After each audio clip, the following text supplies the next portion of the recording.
Então, não é a todos, mais uma vez, e não é a quem está online. E, fugindo da geração tentar por uma atualização uma pessoa divertida, um bocado parecer-se parte da realidade, mas pronto, eu também quero aprender a voar, para ir de tópico. Hoje há um bocadinho de informação. Queria fazer aqui um outro lado. Isto não é nenhuma manifestação política. A consequência é que a decisão política leva-nos a um conjunto de consequências financeiras que têm um impacto importante na forma como nós gerimos os negócios. Ao fim, vão ficar com a ideia que as pessoas não gastam mesmo da taxa. Não é isso que eu quero passar. Ninguém deles, isto aqui deve ser da extrema-direita, não deve ser de socialismo. Não é isso que eu quero passar. No entanto, é o conjunto das políticas. O conjunto das políticas que nós vamos ter ao longo dos anos, nós vamos ter uma determinada consequência. Essa consequência é lixo, essa consequência que eu vou trazer aqui, eu tentar explicar-vos aqui, pelo menos do meu ponto de vista, estritamente técnico. Claro.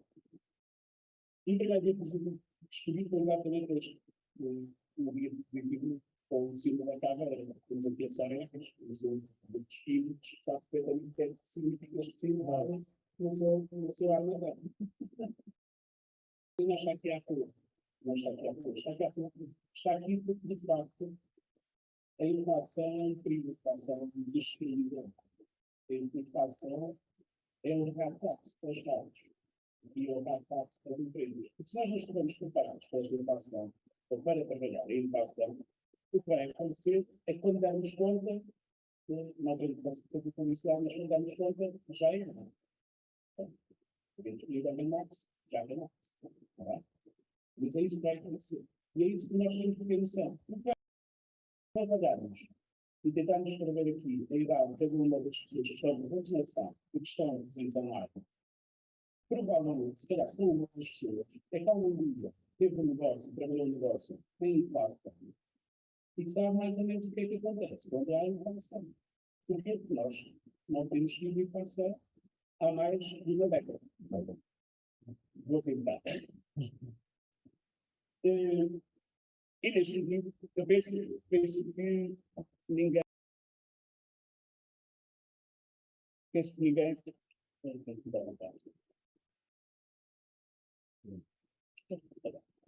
Penso que ninguém tem dúvida, mas agora é inflação. A inflação é uma coisa muito simples de explicar. Economicamente é a coisa mais simples de explicar aos alunos. Eu não dou aulas de economia, não sou economista, mas é a matéria mais simples de explicar. A inflação é o encontro entre a oferta e a procura. A coisa mais simples do mundo. E que todos nós percebemos nos nossos negócios. Conseguimos perceber isto facilmente. E se de repente abrir o calor, eu ainda tenho algumas t-shirts, mas como sou eu a que tinha estoque de t-shirts, o que vai acontecer? Há mais procura. Sou eu a que tenho para oferecer, alguém vai ter que pagar mais caro. É um processo. Temos que explicar isto numa série de teorias económicas com gráficos, mas é a coisa mais simples do mundo. Quem tem, vende. Quem não tem, não vende. E quem tem, vende ao preço que quer vender. E este é o problema da inflação. E é isto que é preciso combater. Como é que esta inflação aparece? O que é que faz com que a inflação apareça? Há quem diga que foi a guerra. Já vos vou mostrar com dados objetivos que não foi. Não foi. Como é que a inflação aparece? É muito simples. Basta darmos os números. Não vos vou carregar com números, está bem?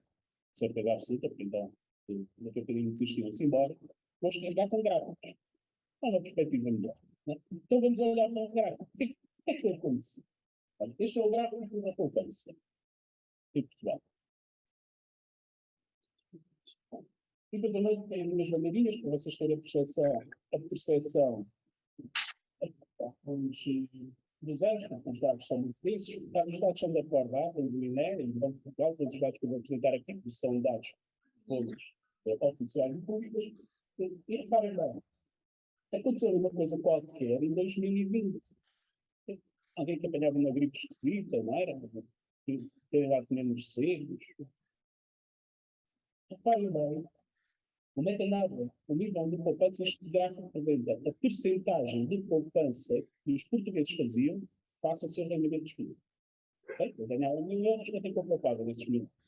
Veja como é que nós andávamos desde o tempo da em 2012, porque é a era do Sócrates, ou o fim da era do Sócrates, para termos também essa percepção da realidade, e vejam bem como é que andava a poupança dos portugueses, até que os portugueses poupavam. E depois, dá-se um fenómeno e há um pico no gráfico de poupança.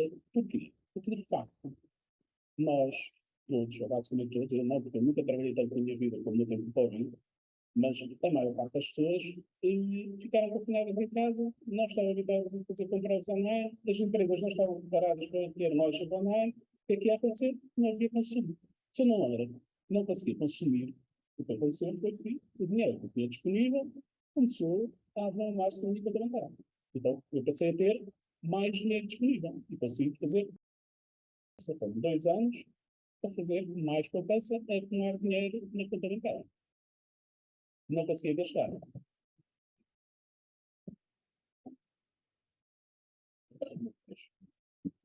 Outra coisa engraçada é que parece que o dinheiro é de fora. Este gráfico dá-nos a evolução da Euribor ao longo da Euribor a 6 meses. Ao longo dos últimos anos. Começa em 2000 e vai agora até 2022. Parece que o dinheiro é de fora. Mas nestes últimos 20 anos, metade deles, o dinheiro é grátis. Nós não precisávamos de pagar pelo dinheiro. Mas foi a crise económica e financeira, o subprime, o problema dos bancos, que nos puseram muito ao risco de crédito, depois tivemos de ser salvos, depois tivemos de injetar dinheiro na economia, e isso teve que ser, em muitos casos, negativo. Negativo. Negativo é o banco pagar-me para eu pedir dinheiro emprestado ao banco. Eu estou a fazer ao banco, eu empresto-me dinheiro, mas pago-me para eu fazer esse favor. Isto, não é preciso ser economista para achar que isto é estranho, no mínimo. No mínimo, isto é estranho. Se poderia ser um momento, um pico naquele gráfico, é que, de facto, a Euribor estava e de facto, a crise no sistema bancário, e o sistema bancário tem que ser salvaguardado, tem que ser salvo. Os bancos hoje em dia estão muito mais controlados do que eles estavam, até porque as próprias instituições que os regulam, o Banco Central Europeu e os bancos centrais nacionais. Mas, de facto, nós tivemos, se olharem ao gráfico, quase 10 anos com taxas de juros negativas. E durante 10 anos, o dinheiro emprestado e o banco é que fazia o favor de agradecer por o dinheiro emprestado. Toda a gente se lembra daquela história da mata, que tinha os empréstimos do crédito à habitação e, de repente, pagava mais capital do que juros, porque ajudava negativo na prestação. Portanto, os bancos começaram logo a barrar ali de crédito e as taxas de juros a zero, depois aquilo não estava nos contratos, era ilegal, e gerou todo esse problema. O que é que estas taxas de juros negativas fez? Fez com que as pessoas contratassem créditos sem terem a real percepção do que é que o dinheiro devia custar. Era grátis. O que as pessoas estavam a pagar era comissionamento, seguros, imposto de selo, imposto de juros, spreads, e, em muitos casos, até eram quase caminhados para a taxa negativa. Ou seja, eu já tinha a poupança, andei durante anos a pedir créditos que não custavam nada, era grátis, e, ou seja, eu continuei a injetar dinheiro na economia. Continua a haver mais dinheiro disponível. Quantos de nós olhamos para a simulação que o banco é obrigado a fazer, a dizer-nos se a Euribor chegar aos 5%, a sua prestação mensal passa para X? Quantos de nós olhamos para essa simulação? O banco é obrigado a fazer. É que nós olhamos para aquela simulação e nós dizemos assim, pois, este preço não dou, esta prestação não consigo pagar. Mas o juro também não chega, o juro também não chega aos 5%. Está nos dois. Está nos dois, a Euribor a 6 meses. E vai chegar aos 5. Quase 50%. Vai chegar aos 5.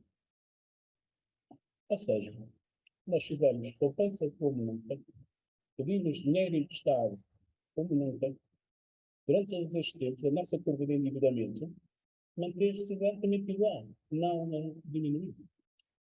A nossa pessoal está nos 200 mil milhões. Se vocês forem ver o gráfico, está um bocadinho abaixo dos 200 mil milhões, mas é praticamente uma linha reta. Ou seja, nós neste tempo não diminuímos o nosso endividamento.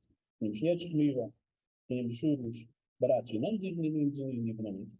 As empresas estão acima dos 200 mil milhões, uma linha reta, e depois vem o Estado. Gráfico de endividamento do Estado.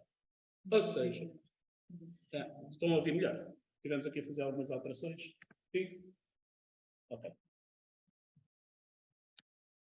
Este é o gráfico do endividamento do Estado desde 1995. Okay? Dados do Banco de Portugal, do INE, compilados pela Porba. Vejam bem, a terceira em duas linhas, uma linha que todos nós conhecemos bem, a era de Sócrates, 2011, e a linha do nosso endividamento atual, 279 mil milhões de euros. Daqui a bocadinho já vos mostro aqui esta grandeza, porque nós só temos noção da grandeza quando a vemos graficamente. Alguém sabe quanto é que são 279 mil milhões? Nem 1 milhão, quanto mais 279 mil. Se eu tivesse a possibilidade de contar 1 milhão, é mais do que eu tenho no banco. Em princípio. É qualquer coisinha mais. Em princípio, não é? Ou seja, também o Estado, ao longo destes anos todos, reparem, 1995, 60 mil milhões. 2022, 279 mil milhões. É? Também o Estado, do seu lado, isto não é nenhum manifesto político, é, como disse, pragmático dos números, também o Estado usou e abusou do financiamento e eu, muito sinceramente, de 2011 a 2022, nestes 11 anos, onde vocês veem este pico, mas podemos recuar mais um bocadinho, mas no tempo do Sócrates ainda houve as parcerias público-privadas, nenhuma outra autoestrada, ainda houve razão para aquele endividamento. De 2011 a 2022, depois do Sócrates, temos um período em que, de facto, foi preciso o Estado endividar-se para dar conta do problema dos bancos. Sabem quanto é que é? Viram nas notícias quanto é que era o montante que o Estado investiu e perdeu até agora, ainda não recuperou, nem se espera que recupere, a salvar os bancos. Sabem quanto é que foi? Lembra-se desse número das notícias? 22 mil milhões. 22 mil milhões. O nosso endividamento são 279 mil milhões. O que é feito o resto do dinheiro? Conhecem algum hospital novo? Alguma autoestrada nova? Ao aeroporto? Não. Ainda decidiram. Ou seja, todo este dinheiro, todo este volume de dinheiro foi injetado na economia sob forma de despesa pública corrente. Não foi despesa de investimento. TGV. Há TGV? Despesa pública corrente. Ou seja, consumo do próprio Estado, salários, pensões, serviços sociais, apoios sociais, 279 mil milhões. Bem, o que é que isto dá? O Estado consome e dá dinheiro para as pessoas consumirem. Os particulares endividam-se porque a taxa de juro é zero. Os particulares, nestes últimos 2 anos, estiveram confinados, nunca pouparam tanto dinheiro como pouparam até agora. O que é que vai acontecer? Eu, por acaso, não sabia que o Cláudio vinha, só tinha escolhido um cartoon ligado à atividade do Cláudio. Escolhi um outro, mas que dá para perceber exatamente o que é que vai acontecer. O que é que vai acontecer? Há um tipo que quer um extintor. Lá na loja, eu também tenho um extintor, mas só tenho um. Porquê é que eu só tenho um? Porque eu só consigo produzir um. O mundo não se transformou para produzir mais do que aquilo que conseguia produzir. E mesmo assim já produzimos muito. Mas só produzimos o que conseguimos produzir. Nós não transformámos isto na nossa economia. Olha, eu tenho um extintor, vendo o extintor, só que, de repente, descobriram que eu tinha um extintor. E agora toda a gente quer extintor. Qual é a solução? Se fizermos aqui um leilão nesta sala, e houver ali uma peça que todos quisermos, o que é que vai acontecer ao bom da peça? Inflação. Inflação. E o nosso problema é este. Nós temos um consumo exacerbado. Nós temos um excesso de dinheiro na economia, exacerbado. É uma coisa que não se percebe. São os gráficos que o dizem. Então, ali está testada esta pista. Conclusão, mas só temos um extintor. E como só conseguimos produzir com um extintor, e ainda fizemos alguns erros que não se conseguem perceber, que é deixar-nos dependentes do ponto de vista da produção de apenas uma parte do mundo, ainda por cima uma parte do mundo muito pouco aconselhável, não é? Do ponto de vista da energia já nem se fala, também não tínhamos grande alternativa. Agora, o que é um facto é que nós andámos durante pelo menos uma década a alimentar aquele monstro. E o monstro chama-se inflação. Okay? E ele andou por aqui. Andou por aqui a marinar. Fomos alimentando. Há quem diga que nos disse que a inflação veio com a guerra. A inflação não veio com a guerra. A inflação já cá estava. O que a guerra pode ter feito é impulsionou uma coisa que podia acontecer daqui por um ano. Não antecipou um ano. Porque ia acontecer. A volume de dinheiro disponível ia acontecer. Não havia volta a dar. Hoje nos está um gráfico que demonstra exatamente isto que estou a dizer. Uma que é a linha vermelha, aquela linha vertical da guerra, e o que é o resto? O tracejado é a média da inflação. Isto como é um efeito médio, está mais abaixo. Não é? O verde é a inflação subjacente. O que é a inflação subjacente? É a inflação que é causada pelo aumento da generalidade dos preços, exceto a energia. Eles extraem da inflação o efeito da energia. Então chama-se inflação subjacente. Ou seja, é a inflação de todos os outros produtos e serviços que nós consumimos. E a azul está, de facto, a inflação, como vocês a conhecem, os tais 8 a 9% que se aponta para o próximo ano, ontem já diziam 7,8%, que é, de facto, a inflação que está azul, e aí já conta com esta componente de energia. Foi a guerra? Foi a guerra? Foi claramente a guerra. É só olhar para o lado esquerdo daquele risco vermelho. Foi a guerra.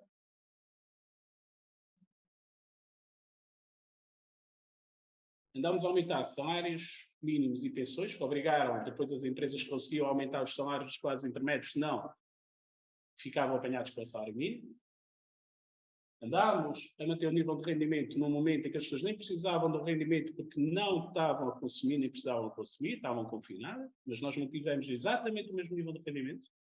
Basta saber e ouvir o que é que aconteceu aos vossos colaboradores nas vossas empresas quando ficavam em casa em confinamento. Fizemos uma poupança, mas uma poupança voluntária, não é aquela poupança que eu decido, vou tirar 15% do meu rendimento e vou pôr numa conta bancária. Não, eu só não consigo é gastar os 15%. E se me deixassem, era isso que nós íamos a fazer. Porque então, taxas de juros negativas, ou seja, injetámos para lá dinheiro para a economia e nem nos precisavam pagar, e ninguém aproveitou esta oportunidade para renegociar créditos, reduzir endividamentos, para pagar menos e por aí fora. Ou então usar essa poupança para limitar ou diminuir o seu grau de endividamento pessoal. A culpa é do Assad? Ou do Putin? Não, a culpa é da política pública, não do Estado como Portugal, que no meio disto tudo é um grãozinho de areia, não decide nada. Né? Já pararam com o António Costa, ainda ontem disse, não decide nada. Isso é para decidir e depois nós decidimos atrás do comboio. Basicamente a Alemanha decide e depois nós decidimos atrás do comboio. A culpa é do Assad? Não, a culpa é naturalmente da política pública, que não teve o discernimento. Pese embora houvessem N pessoas a dizer isto. Vocês seguirem os telejornais, aqueles programas de opinião, há N economistas a chamar a atenção disto, há anos que andam a chamar a atenção disto. Mas então vou tirar os rendimentos às pessoas. Não é questão de tirar o rendimento, é ver se nós temos a capacidade de manter uma sociedade com este nível de rendimento, com aquilo que nós temos para oferecer, senão vai haver inflação. Obviamente, ela está aí e o que se impõe saber é o que nós vamos fazer com ela. Porque ela está aí, não se vai embora, escusam de ter essa esperança, ela não se vai embora. Ela está aí, vai ficar aí por estes valores elevados, naturalmente, até que se consigam implementar políticas que diminuam o dinheiro que existe em circulação e esta capacidade de consumir, ou então que o mercado equilibre, conseguindo produzir. É só pensarem nas máscaras.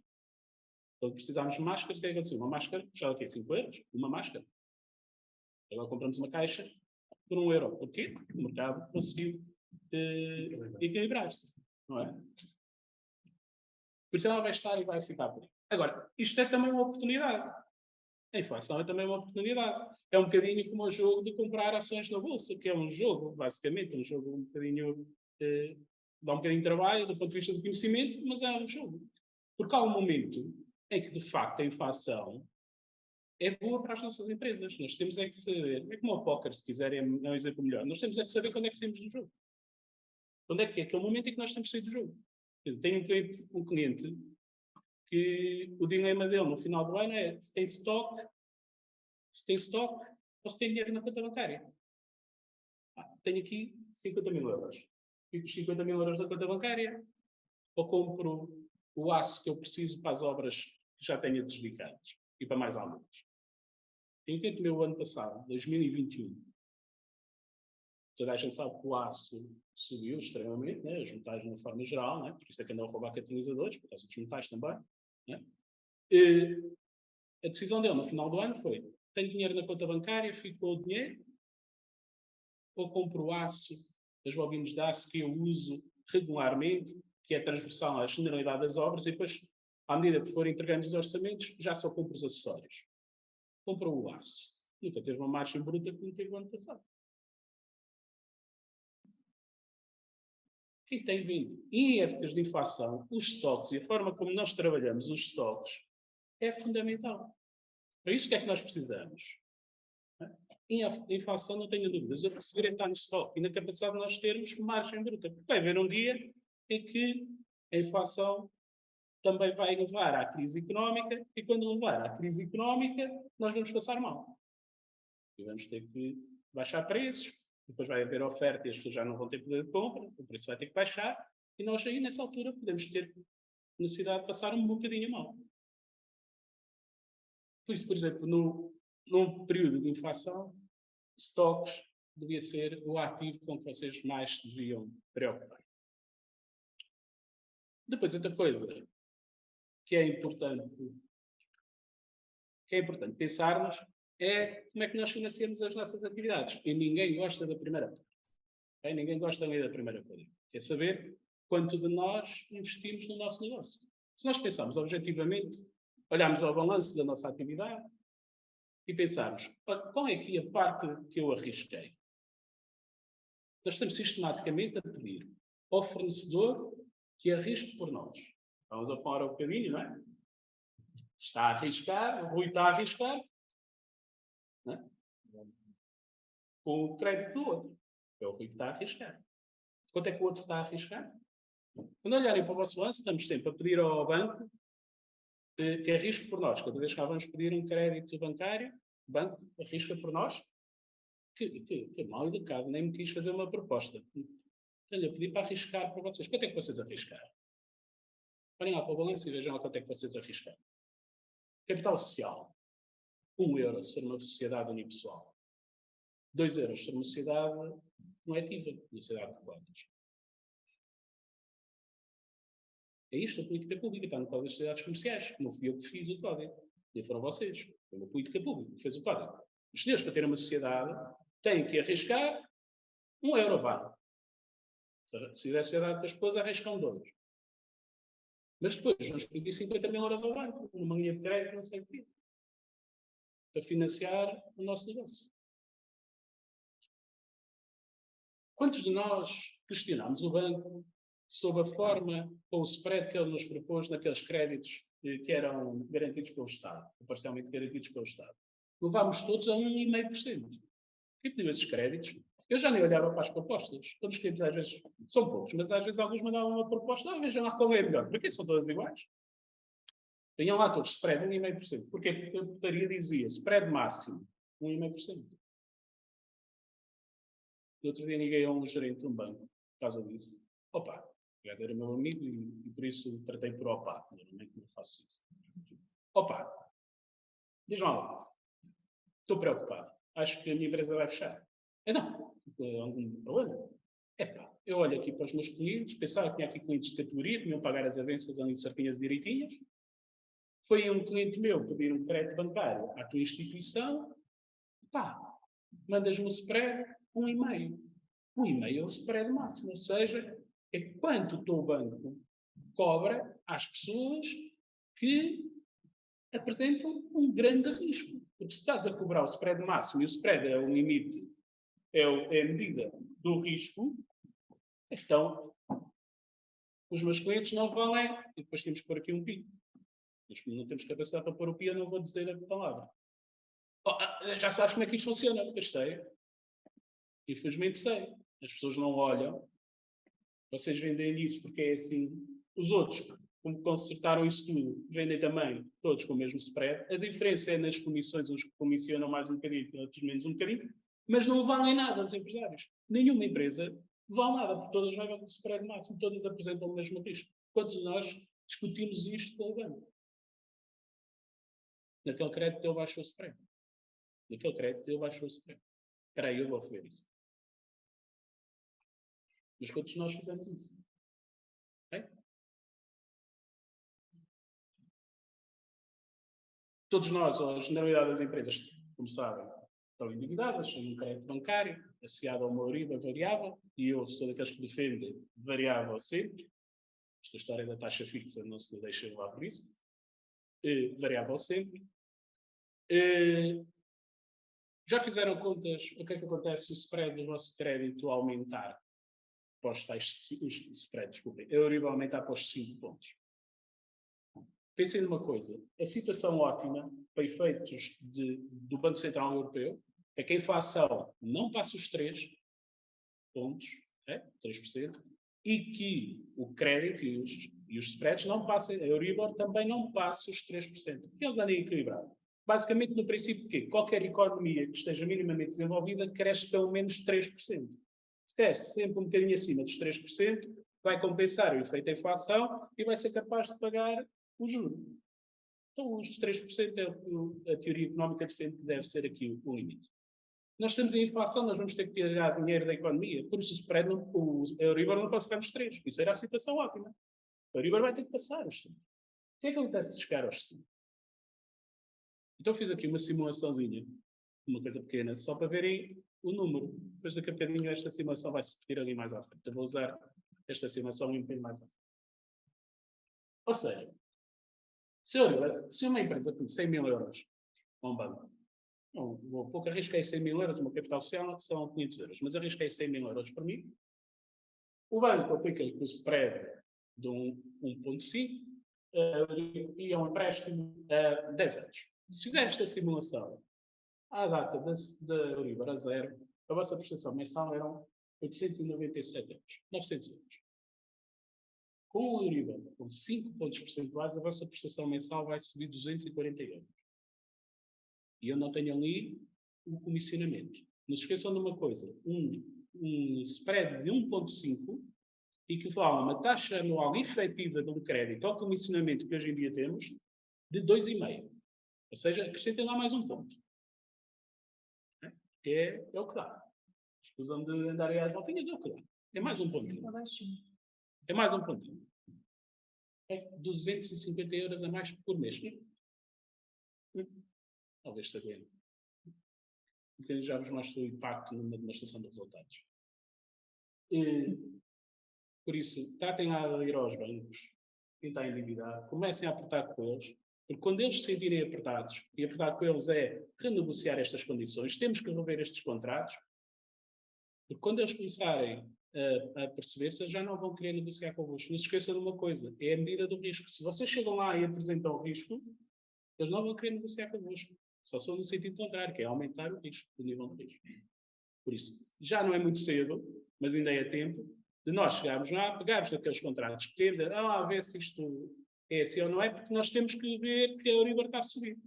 E vocês, bancos, financiaram-se a 0% no Banco Central Europeu, 0%. Isso tudo que vocês nos estão a cobrar é lucro financeiro para o banco. Então vamos lá negociar isto, porque vamos ter que compensar a Euribor. Era um bocadinho aquela guerra que se fazia aqui há uns anos por causa do crédito à habitação, para nós assaltar os bancos e eles iam baixando o spread, não podiam trabalhar na Euribor. Por isso, basicamente, vai haver crise económica, claro. Mas Já acho que ninguém se deixa enganar por aquilo que não posso chamar isso, que é crime. O Presidente da República disse ontem, não, então se o Costa diz que não vai haver crise económica, é porque não vai haver crise económica. Foi o que ele disse ontem. Ontem, literalmente disse isto. Se o Primeiro-Ministro já veio dizer que não vai haver crise económica, por isso não vai haver crise económica. Há dúvidas? O Primeiro-Ministro disse, quantos anos andou o Cavaco? Não sei, há uma ou outra pessoa que ainda se deve lembrar do Cavaco enquanto Primeiro-Ministro. O Cavaco era economista, não tem nenhuma predileção especial nem pelo partido nem pela pessoa, mas tem que reconhecer que ele era um bom economista, um bom técnico. E o Cavaco, no tempo dele, também teve crise económica e nunca ouviram falar que ia haver crise económica. Vão lá ver se alguma vez se lembra do Cavaco ter dito, depois para o ano vamos ter uma crise económica. O que é do princípio da economia? É um bocadinho como o que a guerra fez à inflação. É de um princípio da economia que se nós dissermos que vai haver crise económica, nós tiramos-lhe vai 6 meses a um ano de antecipação. Porque depois as pessoas começam a pensar que vai haver crise económica, começam-se a retrair e antecipam, diminuem o consumo e antecipam a crise económica. Por isso nem o Cavaco, que teve uma crise económica importante, e era economista, nem ele se atreveu a dizer que ia haver uma crise económica. Quando ela apareceu, olha, pronto, chegou. Por isso ontem o Totó, se o Primeiro-Ministro diz que não vai haver crise económica, não vai haver. Claro que vai. É óbvio que vai haver. Aqui a questão é, como é que nós lá chegamos? As nossas empresas. O que é que eu fiz, entretanto, para lá chegar? Né? E quando lá chegar, então, na crise económica, tenho que estar minimamente salvaguardado. E na crise económica também se ganha dinheiro. Mais uma vez, quem tem vende, para ter é preciso ter dinheiro, e se estamos muito endividados, vai-se o dinheiro todo para o banco e nós não ganhamos nenhum. Quantos de vocês olharam para aquela linha da demonstração de resultados e viram quanto é que pagam de juros e comissionamentos ao banco? Eu tive um cliente que ficou muito surpreendido, tinha lá 2 funcionários e não sabia. Os tipos vinham lá estar escondidos no armazém, que ele nunca os viu, e está-lhes a pagar todos os meses. 25 mil euros de juros de encargos bancários, comissões e mais comissões para aqui e para ali, eu tinha lá 2 tipos e nunca os viu. Não há procura deles, a ver se os encontro. Ou seja, que não fique dúvida, que não fique dúvida que a inflação é um veneno, é o rat tax para os ratos e equivale ao mesmo para as nossas empresas. Okay? A inflação destrói o dinheiro. Okay? A inflação destrói o dinheiro. Já ninguém se lembra daquelas máquinas. A minha avó tinha uma para fazer chouriças, que era para picar a carne. Né? Depois fazíamos as chouriças e tal, com aquilo. É um destruidor de dinheiro. Pensem assim, se vocês hoje depositarem 100 euros no banco e nos deixarem lá ficar, se nós mantivermos os 100 euros lá quietinhos e a taxa de inflação for 8%, sabem quanto é que aquilo equivale daqui a 8 anos? Se ela se manter-se ali, obviamente não vamos ter inflação de 8% durante 8 anos. É só aritmética. Peguei 100 euros, pus lá na conta dos miúdos, para quando eles forem para a universidade, terem ali 100 euros para gastarem nas festas. E deixou lá estar. E a inflação chegou aos 8%. E manter-se ali estável os 8%. Sabem quanto é que eles lá têm ao fim dos 8 anos? Menos. 15. Façam a conta. É começarem a aumentar os preços, 8% todos os anos, durante 10 anos. Se fizerem a conta, eu fiz a conta. Sobram 15 euros. O poder de compra equivalente a 15 euros à data de hoje. Eram 100. Façam destrói dinheiro. Okay? É como aquela máquina, como uma fogueira, tirem-no para lá, é um destruidor de dinheiro. Obviamente vai reduzir o poder de compra. Aquela figura inicial do senhor que foi às bombas e estava a ser roubado nas bombas pela lei da oferta e da procura, vai se inverter. Um dia destes vocês vão estar cheios de espaço lá na secretaria para ir fazer obras, não aparecem as obras, na eletricidade a mesma coisa, material no estoque lá para vender, e as pessoas não vão aparecer para comprar. E quem aparecer para comprar não vai ter poder de compra. Eu quero dizer que nós vamos ter que ajustar aqui outra vez, vamos ter que emagrecer, coisa que eu não consigo, vai para 45 anos. Mas nós vamos ter que emagrecer na empresa. Okay? Agrava naturalmente os problemas de endividamento. Okay? Quem quiser investir no imobiliário é só guardar mais um bocadinho, não começar a aparecer aí as casas outra vez, para se comprarem baratas e depois podemos arrendar, porque as pessoas que depois não têm capacidade para pedir empréstimo vão ter que pagar uma renda. Então, nós compramos as casas baratas e arrendamos às pessoas que estavam a viver na mesma casa. Quem nunca assistiu a isto quando foi na... Os portugueses fizeram isso. Chegaram ao banco, ficaram sem a casa e depois o banco disse assim: mas você quer cá ficar a viver na mesma? Não, banco. Quer cá ficar a viver na mesma? Dá-me jeito. Então paga-me X de renda, menos que a prestação, paga-me X de renda. E depois, daqui por 10 anos, quando você tiver o seu problema resolvido, voltamos a fazer aqui um crédito à habitação, você fica outra vez com a casa e nós até descontamos as rendas para você não pagar, como se tivesse tido o crédito. O crédito destes fez isto.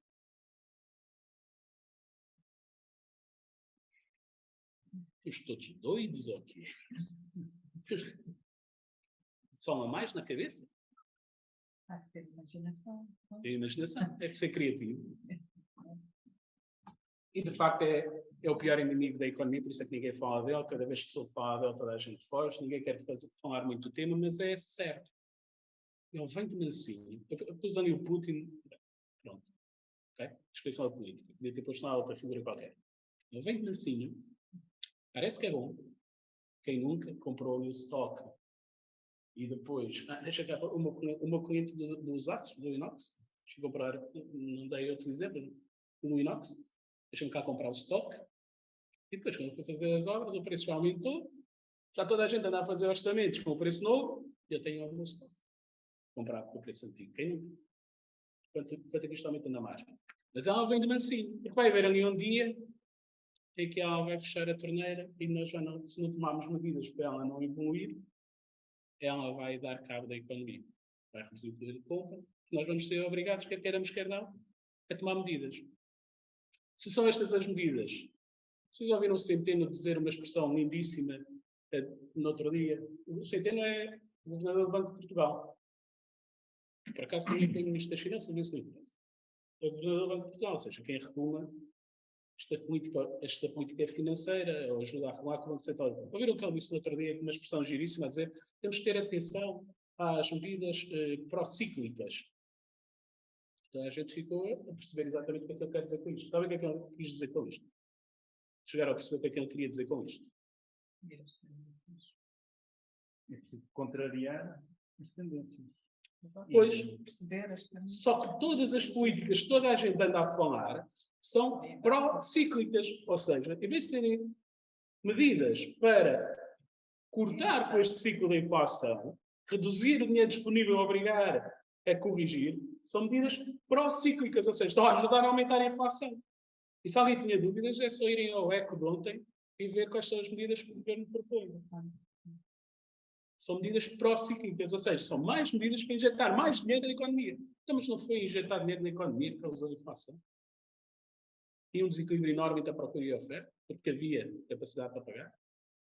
No outro dia, o senhor, não sei se conhecem, partilhou isto comigo no WhatsApp. Para quem tem dúvidas. Para quem tem dúvidas. Inflação temporária ou permanente? De facto, a inflação é temporária. Porquê? Porque eu calculo uma todos os anos. Por isso a inflação deste ano é só deste ano, não é do próximo ano, nem é do ano passado, é deste ano. Por isso a inflação é temporária. A questão é, se nós olharmos ao gráfico da inflação, desde 1978, a linha mais grossa é o zero. A linha dos 3%, o tal valor ideal, a linha mais grossa é o zero. Quantos anos é que vocês veem ali de deflação? Ou seja, em que os preços realmente, em termos médios, de um ano para o outro, caíram. Quantos anos é que vocês vão ver? 2 e pouquinho. Houve um que ficou ali no limite do zero, pouco mais. Então, para compensar todos aqueles picos, não havia de haver uns picos a passar abaixo de zero, para compensar os aumentos que houve no passado. A inflação, de facto, é temporária. O problema é que as calças nunca mais vão servir. até nós corrigirmos, nunca mais vão servir as calças. Né? E uma coisa que nós sabemos que é certo, é que o nosso rendimento nunca vai corrigir à mesma porcentagem da inflação. Tem dúvidas? Ontem o Estado decidiu aumentar o salário mínimo 7,8%, por acaso é o mesmo valor da inflação, 7,8%, e disse às empresas que corrijam 5,1% se quiserem. Eles não podem impor, não é? Já perderam 3,7%. Só a seguir a sugestão de Costa de ontem. Já perderam 3,7%. É? Por isso, de facto, a inflação é temporária. É? Mas as calças é que nunca mais vão servir. Tínhamos dito que ia fazer uma demonstração de resultados com o efeito da inflação. E está aqui. Imagina que é a vossa. Então o que é que eu fiz? Uma coisa muito simples. Nós sabemos que estes padrões não vão ser assim, mas vamos trabalhar em números médios, que assim é mais fácil. Imagina que a vossa empresa fatura 1 milhão de euros. E tem aí uma margem sobre o preço de custo mais ou menos 66%. Eu gosto mais de trabalhar sobre o preço de venda para efeitos de análise, porque me dá o inventário que eu tenho que ter e depois o meu cliente só tem que me dizer se é aquele um inventário que tem ou não. E essa é aquela música, eu sei lá. É mais ou menos a resposta que eu ouço da maior parte deles. Já se vê, não é? Fatura 1 milhão de euros, tem mais ou menos 40% de margem sobre o preço de venda, 600 mil euros de custos com as vendas, os fornecimentos de serviços externos, 150 mil euros, em eletricidade, as rendas, em água, o que for, 150 mil euros, salários, a massa salarial toda, com os encargos, 200 mil euros, esta empresa tem, fatura 1 milhão de euros, tem 50 mil euros de resultado operacional das suas atividades, está endividada com tal empréstimo. Contraiu este ano um empréstimo de 100 mil euros, com o spread de 1,5, a Euribor a 0 e para pagar em 10 anos. Isso dava 1.436 euros de juros, ou seja, a empresa tinha 48.500 euros de resultado antes do imposto, depois o imposto é o que é. Agora imaginem que o impacto da inflação na vossa empresa se manifesta de igual forma em todos os itens. Vocês conseguem corrigir o vosso preço 8%, porque as vossas mercadorias subiram 8%, porque também aumentou a eletricidade, o gás, o telefone, o que fosse, 8%, e também aumentaram os salários, para as pessoas não perderem poder de compra, obter o salário mínimo, 8%. A única coisa que vai mudar, até ganhamos dinheiro, a inflação até nos fez ganhar dinheiro, tinha 50 mil euros de resultado operacional, passei a ter 54 mil euros de resultado operacional, mas olhem quanto é que vão pagar de juros se a Euribor passar para os 5%. Também não é muito, só 5 mil euros por ano. Estamos. Agora, aumentar o custo das mercadorias que vocês vendem, normalmente não depende muito de vocês, a não ser que vocês tenham um bom poder negocial. Como é que tem um bom poder negocial? Tem que ter o dinheiro. Eu tinha um cliente que dizia assim aos fornecedores: eu dia 5 vou à contabilidade. Se tiveres cá as faturas todas, recebes. Se andas a atrasar as faturas, recebes, mas é no dia 5 do mês seguinte, porque o dia 5 vou à contabilidade. Mas como eu te pago a pronto, mete-me lá o descontinho. Esse cliente chegou a ter 8% de desconto no pagamento. Porquê? Tinha dinheiro. Tinha dinheiro. Mas pronto, vamos admitir que vocês até conseguem algum poder negocial e fica-se com a inflação. Nos outros itens não, mas eu continuei a fazer contas que é 8%. Nos gastos com o pessoal, pronto, se quiserem acompanhar a proposta do governo, são 8%, mais coisa menos coisa para o salário mínimo. E as vendas? Quanto é que vocês conseguem aumentar o preço de venda? Ou o valor médio da venda, como preferir? Fiz um exercício matemático só para vocês perceberem. Se eu aumentar 3,25% do vosso preço, eu não vou refletir no meu cliente o impacto da inflação, porque eu depois não vou vender, ele vai conseguir alguém que vai vender mais barato. Vou aumentar só um bocadinho, pronto, que é para não ficar no coisa. 133 euros. Ainda não eram 50, 47, 8. Isto é efeito destruidor da inflação. E se eu não tiver a capacidade de me preparar, e por isso é que aqui estão hoje, se não tiver a capacidade de me preparar também para esta realidade que muitos de nós até desconhecemos, que é trabalhar em inflação, então vai haver uma destruição do vosso negócio.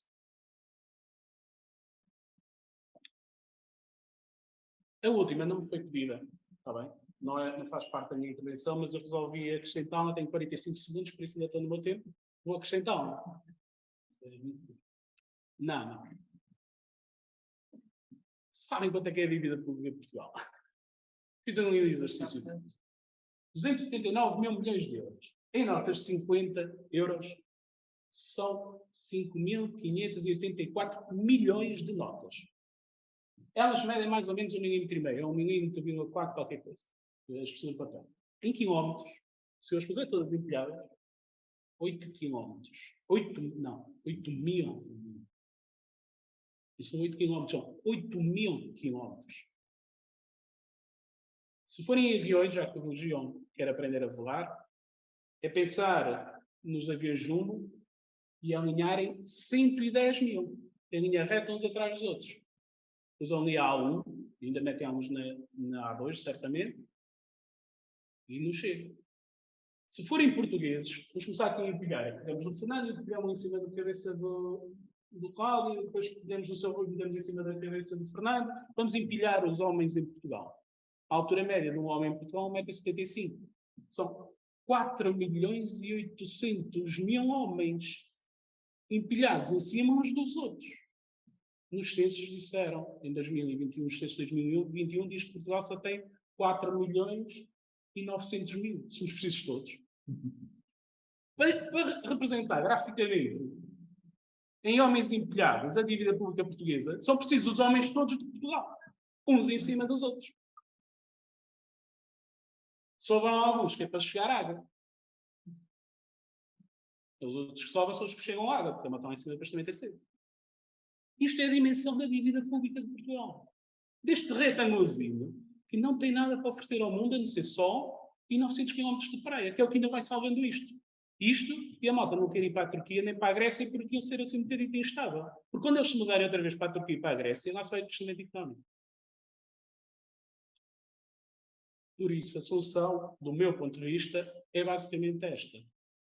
Para fechar, temos que ser pragmáticos e responsáveis na altura da decisão. O Carlos Gil começou a falar disso hoje e nem tínhamos combinado. Temos que passar a ser mais pragmáticos e responsáveis cada vez que tomamos uma decisão. E deixar desta coisa do seguidismo. Se não sabemos, temos que ir aprender.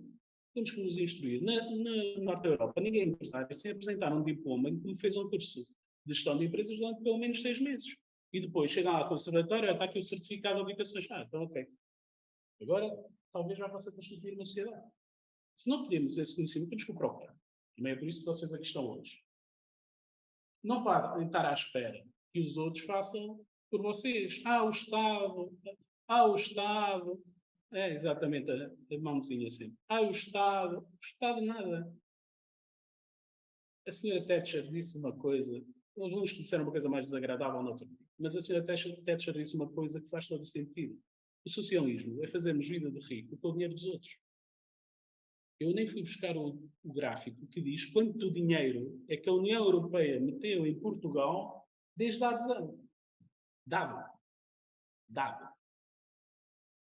Nós estamos a fazer vida de rico com o dinheiro dos outros. Os outros disseram que gastávamos em bebida e em mulheres. Mas não deixa de ser verdade. Nós não temos nada para oferecer, nós não temos indústria para oferecer para a quantidade de dinheiro que gastamos. Os outros países não têm o Serviço Nacional de Saúde como nós temos. Lá está ele, agora vai atacar o Serviço Nacional de Saúde. Não temos. Ninguém tem. Ninguém tem porque é incomportável, porque financeiramente é brutal. E nós temos. Eu tenho uma doença crónica, já não me lembro de pagar consultas e medicamentos. E eu considero que estou na classe média. Tinha toda a capacidade para pagar as consultas e os medicamentos. Por isso, a minha solução é estejam preparados. Vivem perto, ou sempre alerta, como preferirem, estejam preparados. Porque ela está a chegar. E por isso preparem-se para ela. Porque o enforcado só teve problemas porque de facto não tinha os pés no chão. Se eu tivesse os pés aceitos no chão, não tinha problema nenhum com a forca. Obrigado. Bom dia.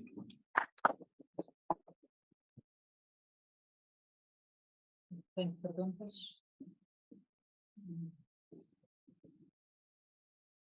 Bom, muito obrigado, Sérgio. Eu tenho aqui, apontei algumas perguntas, não sei se também há outras participantes que algumas perguntas, mas Senhor Sérgio Juntas tem ainda ali à frente um bocadinho. Não particularmente não ter, mas trabalhar em inflação.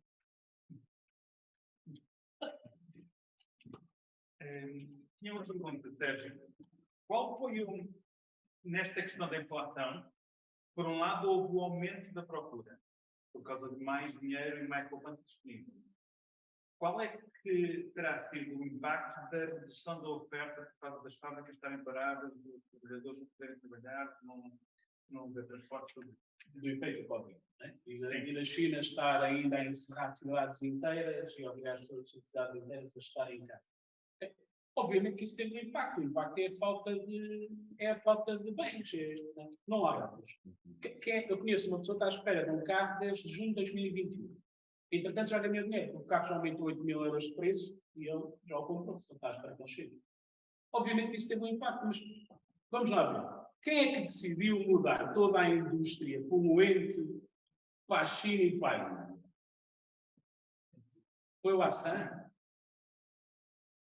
É que nós agora andamos nas cidades europeias, em Portugal, não podemos ver um papel no chão, temos que respirar ar puro. Onde é que está a indústria? Que a indústria de base, que era poluente? Onde é que está a siderurgia? Onde é que está? Não está. Um calma toda, e comecei um bocadinho por aí, um calma toda, numa parte do mundo muito pouco aconselhável. Onde se tomam decisões, como a da China, de fechar uma cidade. Imagina o que é vocês aqui dizer. Setúbal, não é? Imagina o que é em Setúbal. O Rui não pode sair de casa, senão vai preso. Mas não é só o Rui, é toda a gente. É nesta parte do mundo que nós temos a produção de base para todo o resto. No final, nós sabemos fazer máscaras. Vejam o calçado. O calçado já está a fugir da Índia. Já está a fugir da Índia. O que é que eles fizeram? Deram valor ao produto acabado, deram valor ao produto acabado, já suportam os custos de produção na Europa e agora já se produz calçado cá outra vez. E o que era produzido na Índia, Deus, revoluções, guerras civis, não, pobreza. Mas quem é que decidiu por lá? Agora temos aí o problema. Obviamente que isto é um problema de oferta. Não há produção que satisfaça este consumo. E como nós devemos é ter tomado medidas antes, que é reduzir o poder de compra das pessoas, que é para não quererem consumir tanto. Extremamente um bocadinho. Mas esse é de facto um problema. Um desafio? Sim, claro. Alguma pergunta daqui? Mais alguma pergunta? Isso. Estou a trabalhar a inflação e a verdade é que é mais fácil baixar por isso e tentar distribuir mais potencialmente do que ter um risco demasiado elevado. Estamos a combater erradamente a inflação.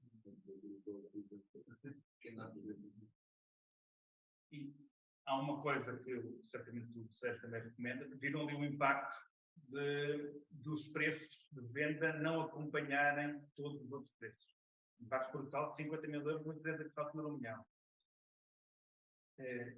Ter os pés bem assentes no chão é ter uma apaturaria e prever o que é que vai acontecer com os preços na frente, como é que os nossos preços têm que evoluir para os pés continuarem assentes no chão. Que estar 1 centímetro acima, estar 1 metro acima é a mesma coisa. Sim, é preciso ter cuidado com a questão da margem, mesmo que se perca algum volume em termos de faturação, se a margem acompanhar, não se perde depois cá em baixo. É preciso ter muita atenção a isto, porque senão estamos a arrebentar no lucro, estamos a trabalhar como escravos e não se vê o resultado, não é? E claro que se os preços de venda não acompanharem a inflação, pode acontecer que haja uma diminuição da procura. E como é que nós vamos adaptar o resto da empresa a essa diminuição da procura? Ou seja, como é que a procura vai evoluir? Se os preços do papel higiênico aumentarem 10%, as pessoas continuam a gastar o mesmo? Se calhar continuam, desde que continuam a comer o mesmo, continuam a gastar o mesmo. Mas com outros produtos, se a procura não acompanhar, o que é que tem que acontecer do meu lado Não está preparado para isso. Exatamente. A ideia é nós olharmos para aquela nossa estrutura de custos, nós andamos a engordar muito. Nós andamos a engordar muito as organizações. Muito. Nós agora, as empresas pagam tudo, mais alguma coisa, e mais o contabilista deixar-se. E mais o contabilista deixar-se. Mas o contabilista, você acha mesmo que a empresa resulta daí algum benefício económico para a empresa, se comprar isso? Mas nós, quantos nos aparecem com a conta da Sport TV? Ainda se fosse a da Sporting TV, agora, a Sport TV, para quê? Nas empresas. Não é? Nós andámos a mudar muito aquela máquina. Partimos do princípio que aquela máquina havia de suportar o meu estilo de vida. Tinha um cliente, que já faleceu, mas ele dizia muito isto. Eu não vivo para a empresa vive para mim. Pois já insolveu. E portanto o senhor também faleceu. Mas a empresa insolveu antes. Porque ele fazia aquilo uma esponja, que a empresa absorvia todo o consumo daquela família. Nós andamos ali a engordar o monstro, não é? Ao primeiro abanar, o monstro vem. Porque não se consegue equilibrar. Nós temos que olhar muito bem à nossa estrutura de custos. E à margem. Porque essa é sempre a decisão mágica. Diversificar, não é? Não se pode estar dependente de uma única fonte para aquilo que é a economia familiar. E atualmente fala-se muito da ecologia económica, não é? Que é fundamental para nós começarmos a pensar nisto. Que é, como é que nós conseguimos reduzir os nossos custos de maneira a que uma coisa que nós compramos e que podemos investir um bocadinho mais naquela vez, consiga depois continuar a ser utilizada. Não é? Portanto, isto entra depois num outro tema, num outro debate. Depois o mais fácil é baixar o preço. O primeiro dia que vem que não estão a vender, baixa o preço. É o que acontece no mercado, não é? E agora, outro aspecto. Quem é que daqui tem mais de 50% da cota de mercado? Ninguém, não? Quem é que tem mais de 20% da cota de mercado? Quem é que tem menos de 5% da cota de mercado? Então, vocês estão a competir com mais 20 ou 30 ou 40 empresas como a de vossas. Para que, se o mercado vai baixar 10%, porque é que tem que baixar 10% para todos? Porque não são todos iguais. Sabem aquela história dos dois tipos que estão a acampar e aparece um urso? Um põe-se a rezar e o outro põe-se a calçar as sapatilhas. E o que está a rezar pergunta-lhe: achas que consegues correr mais do que o urso? E ele diz: eu só tenho que correr mais do que tu. Então, por outro lado, o que é que em cada uma das nossas empresas nós podemos fazer para ser um bocadinho melhores que os outros? Para que, em vez do mercado todo ser 10%, os outros todos desçam 11% e nós possamos crescer 15%. Porque há oportunidades para aproveitar. Estar preparados para isso, como disse. E agora uma última pergunta, Sérgio. Se não houver mais perguntas, se tiverem perguntas, podem pôr no chat do Zoom ou no WhatsApp. Mas uma última pergunta. Estou a referir isto muito as medidas tomadas a nível nacional. Nós estamos numa aldeia global e todos os outros influenciam todos os outros. E a pergunta é, porquê é que todos os outros, ou quase todos os outros países, tomaram as mesmas medidas, ou medidas semelhantes? Eu tenho uma explicação política para isso. As pessoas depois vão dizer que eu não gosto. Mas é só porque vivemos num Estado extremamente social. Vivemos numa comunidade social. E acho que falta coragem. É outra questão. Eu acho que os políticos na Europa não têm coragem. Ponto. Ainda se lembram de qual era a alcunha da Margaret Thatcher. Era a dama de ferro. Porque com ela ninguém fazia farinha. E o Cavaco Silva também era assim um bocado duro. Nós somos todos umas florzinhas de estufa. E o que nós temos na Europa é todo um conjunto de políticos que são todos uns florzinhas de estufa. Que não têm capacidade de chegar junto do povo, da sua população, da sua comunidade e dizer assim, não podes. Isso não é o caminho correto. Não podes ir por aí. Tens que ir por ali.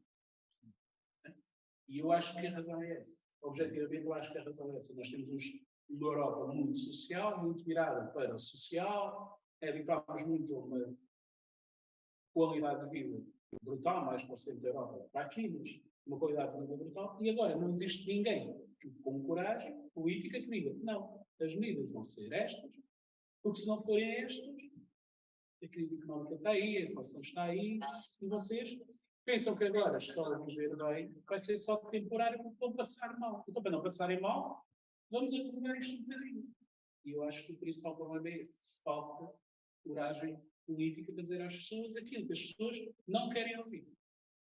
Mas também tem que se lhes fazer perceber porque é que é assim, não é de outra maneira.